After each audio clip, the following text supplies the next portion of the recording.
आज इस सप्ताह का पहला दिन था और हमारी ऐसी उम्मीद थी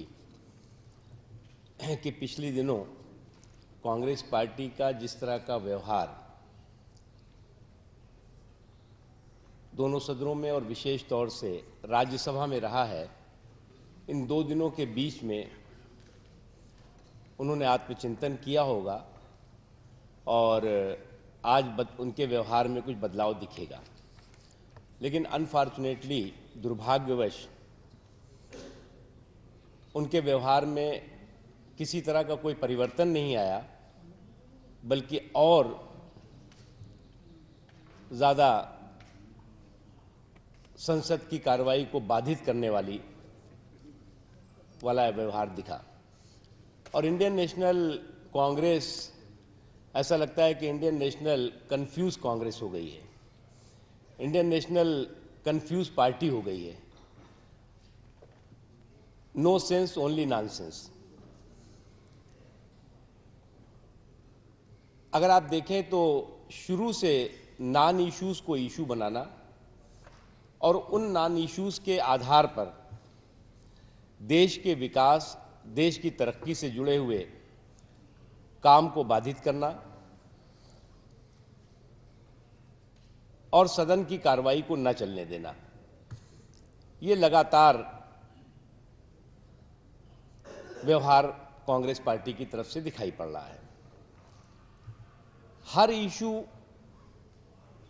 वो खोज कर लाते हैं, उनकी कोई रिसर्च टीम है, वो एक इशू सुबह थमा देती है कहीं मोहनजोदड़ो हड़प्पा की खुदाई से निकाल करके, और उसके बाद जो है